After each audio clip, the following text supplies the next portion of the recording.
Using government power to persecute political opponents is something we have seen many times from third world Marxist dictatorship. A bitterly polarized reaction to an FBI search of Donald Trump Mar-a-Lago home on Monday threatened to inflame America's political division.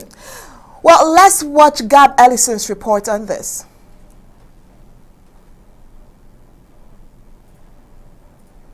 A bitterly polarized reaction to an FBI search of Donald Trump's Mar-a-Lago home on Monday threatened to inflame America's political divisions.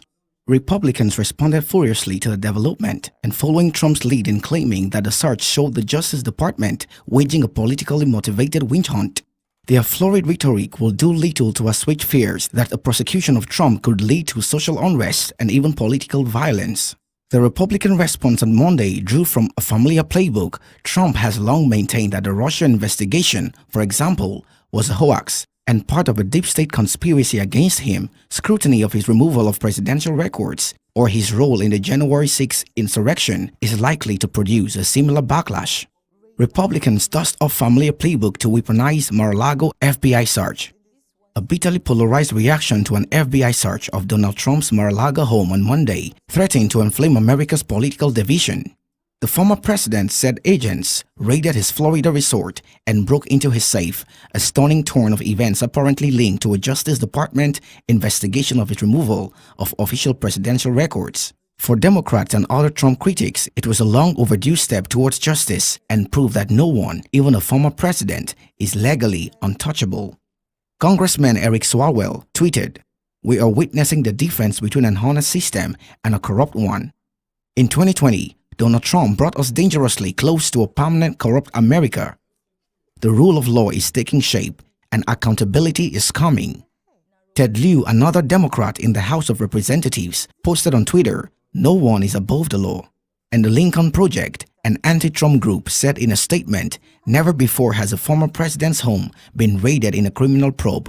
While the search warrant is seemingly for the mishandling of classified material, it is a serious crime that must be fully investigated. Today's raid is the first step for law enforcement, or Congress, of holding Donald Trump accountable for the orchestration of a conspiracy to remain in power that resulted in the January 6th attack on our nation's capital. But Republicans responded furiously to the development and following Trump's lead in claiming that the search showed the Justice Department waging a politically motivated witch hunt. Their florid rhetoric will do little to assuage fears that the prosecution of Trump could lead to a social unrest and even political violence. Ronna McDaniel, chairwoman of the Republican National Committee, said, "Absolute power corrupts absolutely. Countless times, we have examples of Democrats flouting the law and abusing power with no recourse. Democrats continually weaponize the bureaucracy against Republicans. This raid is outrageous. This abuse of power must stop, and the only way to do that is to elect Republicans in November." Kevin McCarthy, the Republican minority leader in the House, claimed in a statement that the Justice Department had reached an intolerable state of weaponized politicization and vowed that when Republicans take back the House, they will conduct immediate oversight of the department.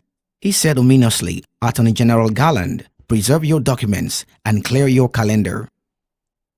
Lindsey Graham, a U.S. Senator for South Carolina and Trump ally, noted that the midterm elections are about 100 days away and Trump is likely to run for president again in 2024.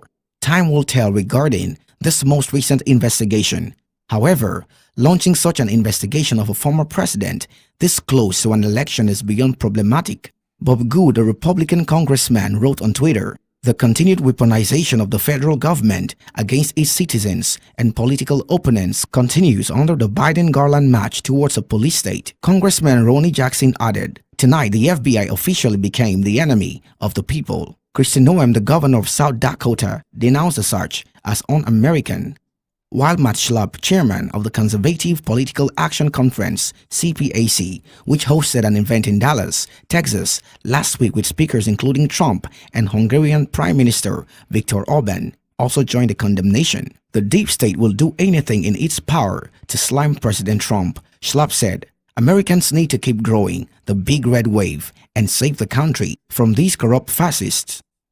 Mike Pompeo, a former Secretary of State under Trump, tweeted, "Executing a warrant against ex-president of the United States is dangerous. The apparent political weaponization of DOJ/FBI is shameful. AG must explain why 250 years of practice was upended with this raid."